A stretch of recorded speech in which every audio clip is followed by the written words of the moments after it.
y'all, hey. Just got a question in, and I asked for permission for me to post this response back online in case someone else has this question. And so the question was, hey, Shonda, what do you do when your mood drops?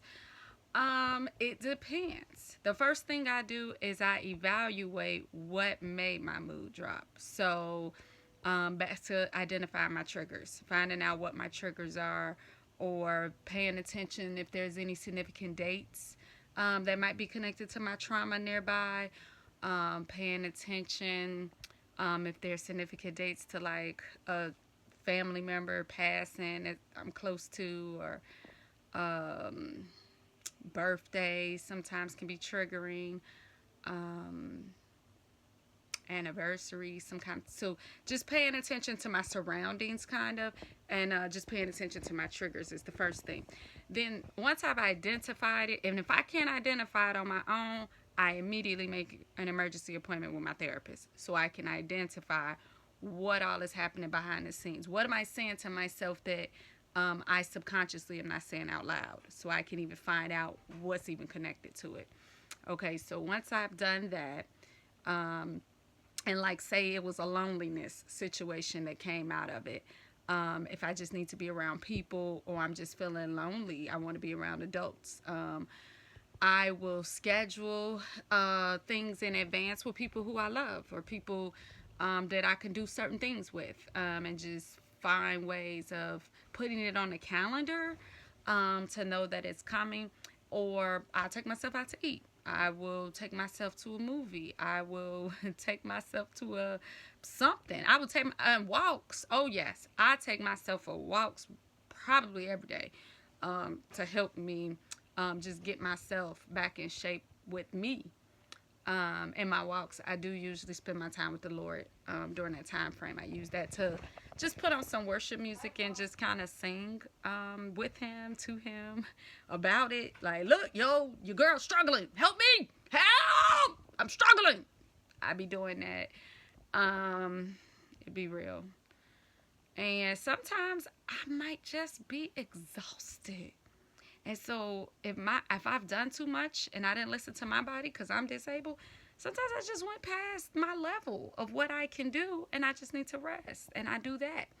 Um, if it goes over a week, then of course I need to go back and check in with my therapist and reevaluate again what's going on. But sometimes it can be exhaustion of just trying to do too many things and check too many boxes and do things that's just not unrealistic for me. But the old me could do it, so I had to come to terms with the realities that I really did. I had to come to terms that I'm disabled.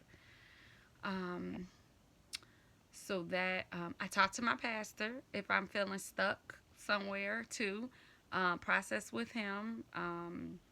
Being a prophetess and just close to my pastor, we do talk a lot, but people should be able to make appointments with their pastors. That's what they're there for. And, find out solutions to it as well. I definitely recommend prayer. I do believe prayer changes things, and I do believe that we have not because we ask not. I mean, the word said it too, but it be true for real. So I pray. Um, I do meditate. Sometimes I just if I'm in crisis mode, I'll have to take a stronger dose of my medication, and I will allow that medication to rest and then put me back in a state of meditation where I'm just able to just clear my brain and just focus on just focus on calm. My meditation, I know so many do different ways. Because I am a God loving girl, I do have my focused on God, and I know that that's the moment where He beams me back up to heaven and He downloads on me. Some haven't experienced that. You can do regular meditations. There's so many different ways out there, but regardless, you got to get yourself off of here, out of this world sometimes, so you can come back and focus. Another thing is fasting. Fasting, a lot of people don't talk about it, but fasting really does get you back connected spiritually with where and who you are. There's a book called Prayer and Fasting. Prayer and Fasting by John Eckhart. John Eckhart. A prayer and fasting book by Apostle John Eckhart. You know what? I actually have it right here. Let me open this up so I can show it. Because actually, I send this book to a lot of people. My pastor gave me this book as a tool, and I'm telling you, a lot of issues that I had in the past, seriously, once I started applying these tools that I just gave on here, along with fasting and prayer, it just tremendously started taking off. Like, for real. I'm gonna tell y'all later. It's still stuff I can't share yet, but listen, after November, when I get ordained, it's a lot of stuff I'll be able to share. But this is what the book cover looks like. John Eckhart, Fasting for Breakthrough and Deliverance. That's the book. Changed my life, yo. Seriously. A lot of times with me, I find myself praying in my head. I find myself reading the Bible in my head.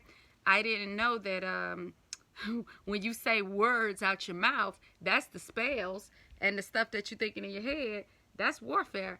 But stuff don't change until your words change. So when you're reading this and you actually get your strategy together, say it out loud. I know it's gonna feel weird. I know it's gonna feel uncomfortable. That's the enemy doing that to tempt you and keep you from doing it. But I'm telling y'all, this book right here changed my life. Game changer. Definitely recommend it. He got some other books on prayer too, that I definitely recommend. And if you ever think that you need to know about prophecy or have some gift or something, he has a book called The Prophet Manual too.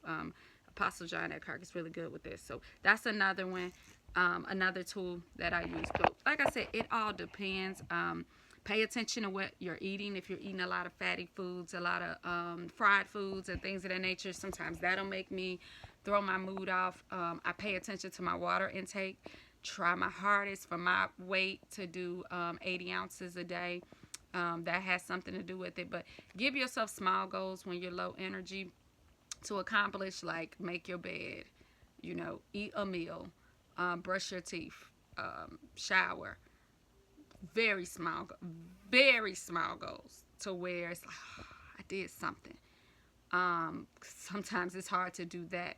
So when you're having a low energy day or a low energy moment, slow everything down and give yourself small tasks that you know that you can accomplish. So then it can start building your self-esteem back up and getting your energy built back up too. I do think that community is important. Community where we're really feeling seen, heard, and understood where we are. And that's why it's very important to me to build community for us as women. So I'm just so excited that God has gifted me the opportunity to do that. Just bear with me. It's going to take, some months and time of getting it all together. But it's definitely going to be something that we've never seen before. My ministry name is A Different Flavor, and it's going to be a different flavor. So it's going to take a little time to start it up. But once it starts, it's going to be every month, okay? So, yeah, Groupon has been my BFF with helping me get things for me to do, to kind of just help get my mind off meditation. Like I said, reach out to somebody non-toxic, because sometimes we'll reach out to toxic people, which make it worse. Non-toxic.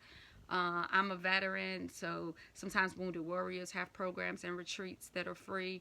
If you're a veteran and you're having a mental health issue, I recommend Road Home program, Chicago. They changed my life.